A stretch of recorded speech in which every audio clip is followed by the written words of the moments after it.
ചോദ്യ നക്ഷത്രക്കാരെ സംബന്ധിച്ച് ഇവർക്ക് അഷ്ടമത്തിൽ വ്യാഴമായിരുന്നു ഒരു വർഷമൊക്കെ ആയിട്ട്.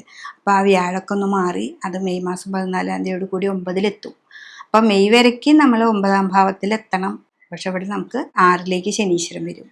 അപ്പോൾ വേറെ ഇതൊന്നല്ല, മെയ് വരയ്ക്ക് നമ്മൾ വളരെയധികം കെയർ ചെയ്യണം. രോഗാവസ്ഥകളൊക്കെ ഉള്ളവരാണെങ്കിൽ ചോദ്യ നക്ഷത്രക്കാർക്ക് ഇപ്പോൾ ആ തുലാക്കൂറിലുള്ളവർക്ക് ചിലവർക്കൊക്കെ വന്നിട്ടുണ്ടാവാം രോഗാവസ്ഥകളൊക്കെ.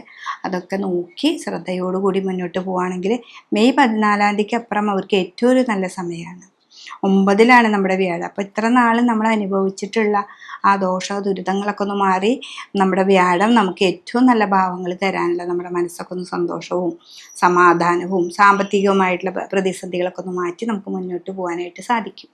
അപ്പം അതാണ് നമുക്ക് ഏറ്റവും കൂടുതലായിട്ട് തരിക. പിന്നെ ഈ 9-ാം ഭാവത്തിൽ നിൽക്കുമ്പോൾ ഇതിൻ്റെ ഈ വ്യാഴത്തിൻ്റെ ദൃഷ്ടി 3-ലേക്കാണല്ലോ. അപ്പോൾ ഇപ്പോൾ ഇന്ന് കൊടുത്ത ധനം തന്നെ ഇപ്പോൾ കിട്ടും എന്നുള്ള ധാരണയിൽ പോകരുത്.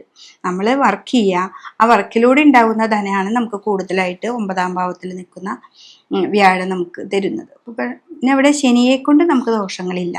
പിന്നെ 11-ലാണ് നമുക്ക് കേതു. അപ്പം പാപഗ്രഹങ്ങൾക്ക് എല്ലാവർക്കും 11-ാം ഭാവത്തിൽ കേതു നിന്നുകൊണ്ട് നമുക്ക് ദോഷമില്ല. ഇപ്പോൾ തുലാരാശിക്കാരെ സംബന്ധിച്ച് 11-ൽ കേതു നിന്നതുകൊണ്ട് നമുക്ക് ദോഷങ്ങളൊന്നും വരുന്നില്ല. ചില കാര്യങ്ങൾക്ക് ഈ സാമ്പത്തികമായിട്ട് ഇന്ന് കിട്ടും എന്ന് പറഞ്ഞാൽ ചിലപ്പോൾ ഇന്ന് കിട്ടിയെന്ന് വരില്ല, പക്ഷെ അത് കിട്ടും. അപ്പോൾ പാപഗ്രഹങ്ങളായാലും ഏത് ഗ്രഹങ്ങളായാലും 11-ാം ഭാവം ഏറ്റവും നല്ല ഭാവമാണ്. അപ്പോൾ കേതു 11-ൽ നിൽക്കുന്നതും ഈ തുലാരാശിക്കാർക്ക് ഏറ്റവും ഉത്തമമാണ്. പിന്നെ പുറത്തേക്കൊക്കെ വിദേശത്തേക്ക് പോകുന്നവർ അല്ലെങ്കിൽ ഒരു ജോലി കിട്ടാനായിട്ട് പൈസ കെട്ടി ജോലിയൊക്കെ എടുക്കുന്നവർ അവരൊക്കെ ഒന്നും കൂടി ശ്രദ്ധിക്കുക. എന്താണെന്ന് വെച്ചിട്ടുണ്ടെങ്കിൽ 9-ാം ഭാവത്തിൽ വ്യാഴമാണ്. നമുക്കത് പൈസ കൊടുത്തിട്ട് ഇപ്പോൾ ഒരു 3 മാസം 2 മാസത്തിനുള്ളിൽ പോവാമെന്ന് പറഞ്ഞിട്ട് നിന്നാലും അത് നടന്നില്ലെങ്കിൽ നമുക്കൊരു ബുദ്ധിമുട്ടുണ്ട്. അപ്പോൾ അതൊക്കെ വളരെ കെയർ ചെയ്ത് ശ്രദ്ധയോടുകൂടി ചെയ്താണെങ്കിൽ നമുക്ക് ഈ ഒരു വർഷം നിങ്ങൾക്ക് മുന്നോട്ട് പോകാനായിട്ട് സാധിക്കും. അങ്ങനെ പുതിയ പുതിയ ഓഫറുകളൊക്കെ വരാൻ സാധ്യതയുണ്ട്. അതുകൊണ്ടാണ് ഞാൻ എടുത്തു പറയുന്നത്, അങ്ങനെ ഒരു പുതിയ ഓഫർ വന്നാൽ ഉടനെ പൈസ കൊണ്ട് കൊടുക്കാനോ അതിനല്ല. അത് നിങ്ങൾ വളരെയധികം ശ്രദ്ധയോടുകൂടി മുന്നോട്ട് പോകണം. അതാണ് ചോദ്യ നക്ഷത്രക്കാരെ സംബന്ധിച്ച് പറയാനുള്ളത്. അപ്പോൾ ശിവൻ്റെ അമ്പലത്തിൽ പോവാം, നല്ല വടിയെ പ്രാർത്ഥിക്കുക. അതുപോലെ നവഗ്രഹങ്ങളുടെ അമ്പലത്തിൽ ഗ്രഹങ്ങൾക്ക് പൂജ കൊടുക്കുക.